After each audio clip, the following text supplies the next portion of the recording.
G'day everybody, again Marie Combrink from Newman van Rooyen Attorneys here in Welkom, Free State and the City of Circles if you would want to ever look us up. Our previous discussion was about just collection matters being added over, how we basically attend to collection matters. Of course, we don't want to give out all our secrets, so please feel welcome to contact us. But as every doctor or professional, auditor, you have certain rules and regulations and laws that you have to adhere to. So some of our documents and steps will be exactly the same as other law firms. So I would like to touch on those today and just mention the documents and the steps that we need to follow in a collection process so that everybody is aware. And if you hear these terms, that you are able to identify them and then also know what somebody is talking about. So that is something that is used around by everybody. It's set by law. There's time periods. There's a format to the document that we use. And at the end of the day, it's just who is going to do it faster, who has a better process of managing the processes. So this is something that is quite general that I'm discussing. So previously we spoke about the letter of demand, and I also mentioned the section 129 in terms of the National Credit Act that you can receive if it is a matter that is claimed because there is money in arrears on a credit agreement.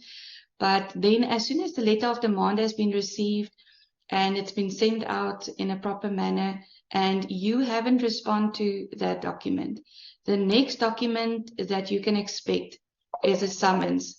So the summons is a document that we issue in a specific format, and that is a document that is issued by the court.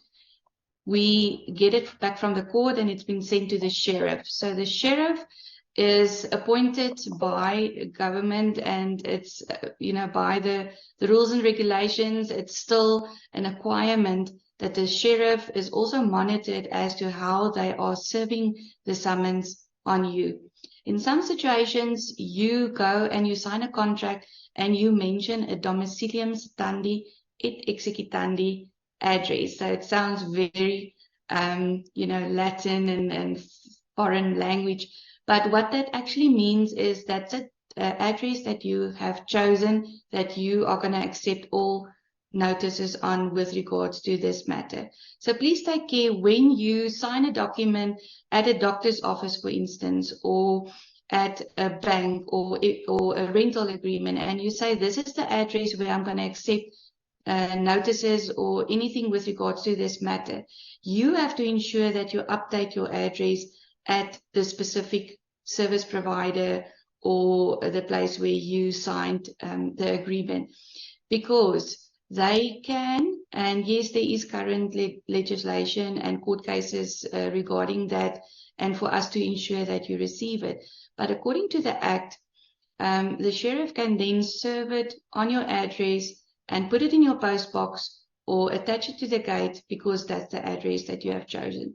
Because everybody is not at home during the course of the day, or it's difficult for them to go out and serve the document at your employment. I think that will be, in some cases, people see that as embarrassing, and we normally try and avoid that, but if it comes to that, that is what we do. So the summons is a formal document that you receive and issued by court, delivered by the sheriff. That summons gives you 10 days to oppose the matter. So you need to put a notice to defend for the summons, and it has to be according to the court rules.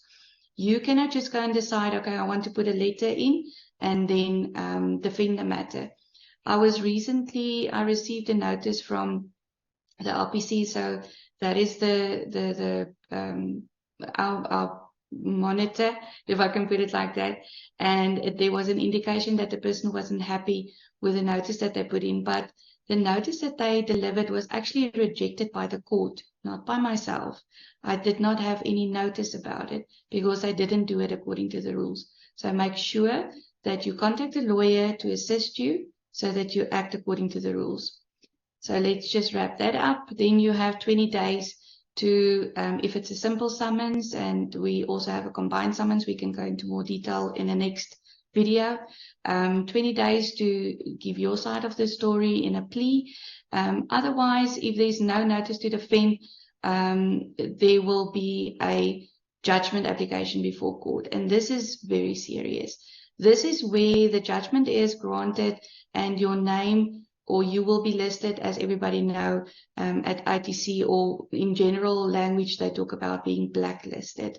So that is something that if you want to then cancel at the credit bureaus, you have to apply to court and explain why you do not owe the debt, or in the instance where you've paid the debt in full, get a court order and send that through to the credit bureaus.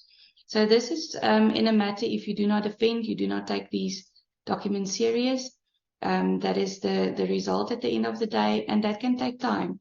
We have had matters that take up to 6 weeks or 6 months to remove those matters from the credit bureaus. So next time that you receive any of these formal documents, you can please be in contact with us to assist you properly.